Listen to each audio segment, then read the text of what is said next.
Hi guys, Tamika of Custom Woodburn here with another live selling video. Today the topic is I want to offer 3 reasons. This gets brought up in chat shows a lot, so I'm kind of impromptu putting it out there in this format, but 3 reasons why I believe, just my opinion, that Whatnot is built for arts and handmade. I see a lot of artists and hand makers on the platform get discouraged here and there because they feel like they're not a priority, or kind of like this get stepchild vibes, or certain things, whatever it is. High volume sellers are the most profitable, and so they get shotgun, whatever the case. But I've been preaching for approximately 3 years now that Whatnot is, in fact, in my view, perfectly situated and built for arts and handmade. Number one, Whatnot is self-proclaimed a collector's platform. And I think this is the most obvious one, and so I'm leading with it because art is collectible.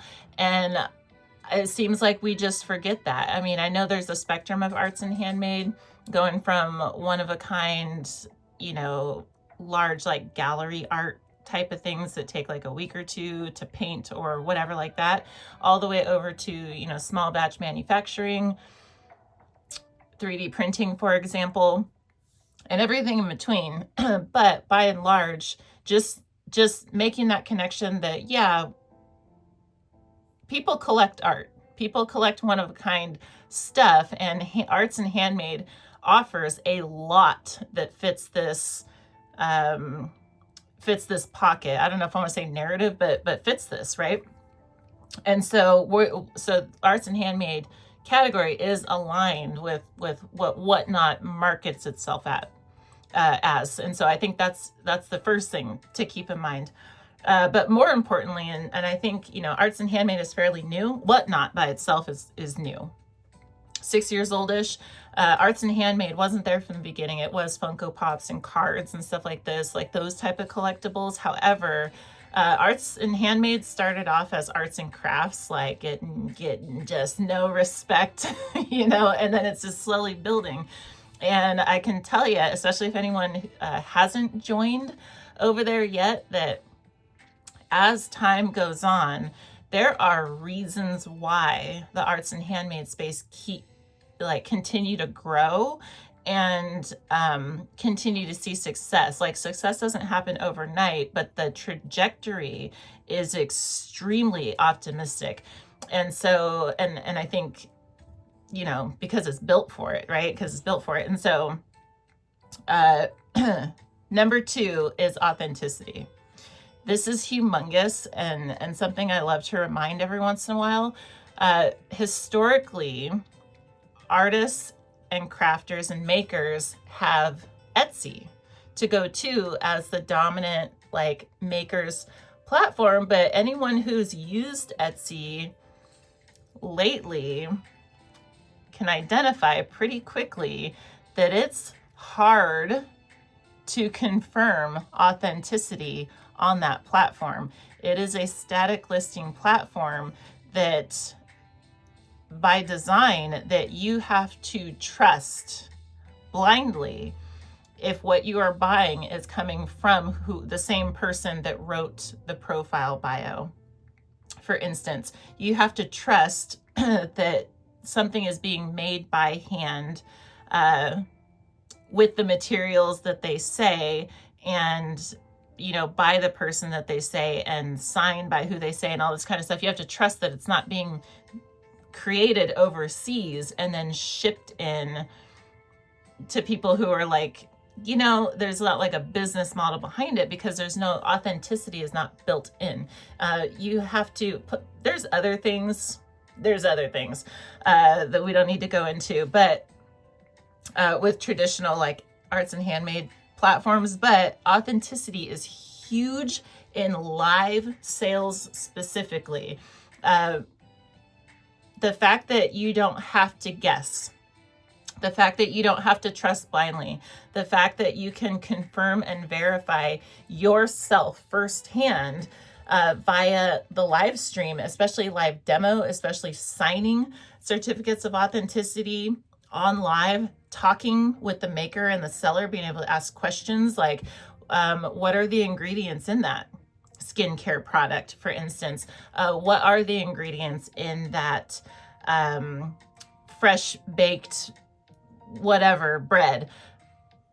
Where did you get those ingredients from? Like, you can have this two-way, you can have a different type of relationship with makers that allows for authenticity to just be baked into the cake. It's unique. It's very unique, and something we shouldn't sleep on, because that authenticity that motivates sellers to go on there also will be the determining factor, in my view, of what brings buyers over and keeps buyers there. Because why would you buy from Handmade something on Amazon or Etsy when you can verify it on Whatnot?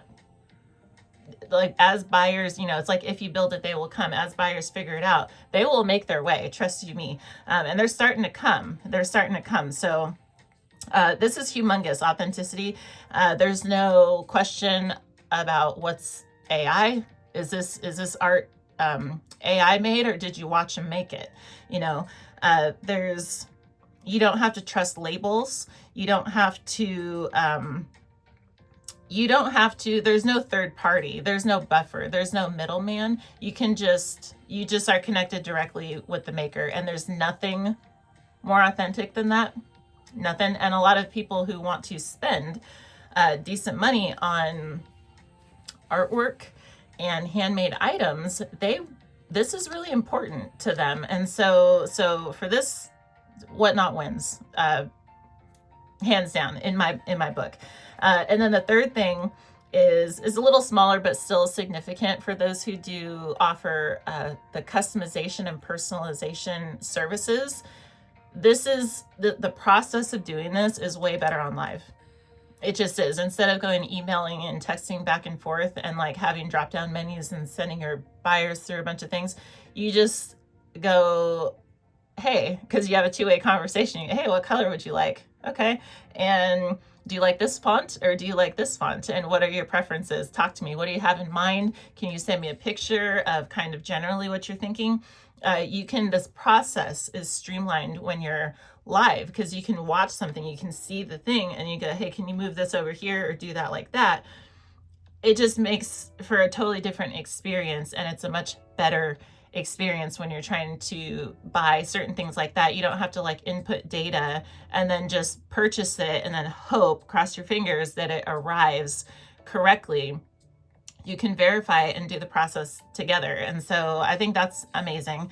And then, so it's a collector's platform, so self-proclaimed, authenticity verification, freaking huge. And then customization and personalization live. Those are the main three things, but there's a little asterisk with all this that is community. The arts and handmade community, for anyone listening to this who hasn't tapped into it yet, is next level compared to any. I don't even know that other platforms can the closest I could think of is maybe like Facebook is pretty community oriented. Nowhere near. It is unmatched. Whatnot and live sales have this magic way of connecting people. Unlike, it's not like keyboard warriors that you're just just in the comments of all the things back and forth.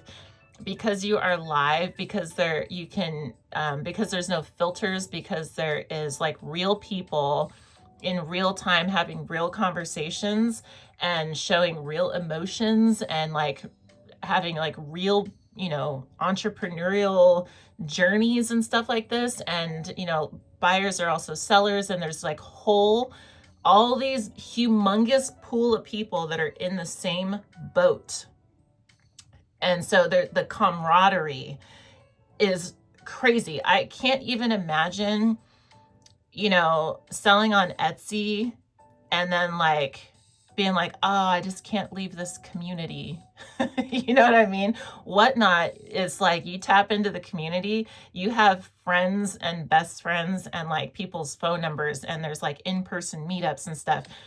Handmade and art is extra special in this way because I think, you know, in my bias experience, I think the arts and handmade category and community, I don't know why exactly, but it's just like a giant online farmers market kind of, where just everybody is so freaking supportive of everybody else's art and stuff. Maybe it's because we're not making the same exact stuff. Like no two makers are the same. Everything one of a kind, right? And so everyone's got their own spin and niche on everything. And so maybe that's part of it. You know, we're not selling the same lounge fly. We're not competing in those ways. And so we can simply, you know, bring what we make and do what we came to do, but also simultaneously support everyone. I have not seen the level and type of support anywhere else on the internet, if I'm being honest, and it is strong enough that it keeps people there, and it lifts everybody up, and the support of not having to travel that business venture by yourself is almost reason enough in itself to keep people there and to keep people growing. And so in my view, from where I'm sitting, arts and handmade is extremely well paired with live selling for all these reasons. And so I just wanted to officially put it on the record because it's something that I talk about here and there and just in these little tiny snippets. But I think it's easy to forget when our sales don't match it. But trust you me, the growth has been there on over 3 years that I've been on Whatnot. It was like you could barely put a raid train together 2 years ago. Barely. It was hard to find like 10 people to do a freaking raid train. And now there's multiple, and they're daily. All different hosts and everything. There's all different categories and niches within the arts and handmade space. It is growing exponentially, really. And the more it grows, the more we see certain sellers, everybody learns from each other, and everybody's like dabbling with different sales formats and things. As more people come and the pool is larger to learn off of, people are starting to really figure out the best way to do live demos, the best way to do new drop shows, the best way to destash, the best type of raid train format and these kind of things, the best way to market ourselves, the best way to do our thumbnails, the best, like all things arts and handmade are dialing in real time. And certain sellers it used to be that you could name like 1, 2, maybe 3 arts and handmade sellers that were actually profitable, making money. And I know that seems crazy, but like it's real. It's a real thing. Today, it's more and more common that sales are just a regular staple. And so the more we see that, the more everyone else knows that it's possible. And I'm telling you, like the whole thing just grows together. It's actually really amazing to watch, but either case, I don't want to make this too long, but Whatnot is built for arts and handmade. I don't care what anybody says. I don't care what anybody says on the record, okay? And if you are arts and handmade, I hope this encourages, and I hope if you're already selling, I hope you stick with it to see the future of arts and handmade on Whatnot. And I hope you just build in the meantime, because it's an amazing place to be, and there's no place on the internet like it. And I'm not just boasting because I love it. Like in my view, that's just facts. And so take it for what it's worth. If it resonates, I super love that. And if there's any additional comments or questions, please don't hesitate. If you are not, if you're listening to this, especially this far, thank you. And if you're not dabbling with Whatnot yet, if you haven't brought your products there yet, I would love to help you get started. And so don't be shy to reach out. Okay, so here to support you guys. Thank you so much for watching. We will cap it here. If you found value in this, please let me know by giving it a thumbs up. Otherwise, I will hope to see you next time, because we will be here every day talking about live selling. Okay, so happy live selling in the meantime, and I will see you hopefully tomorrow. Bye-bye.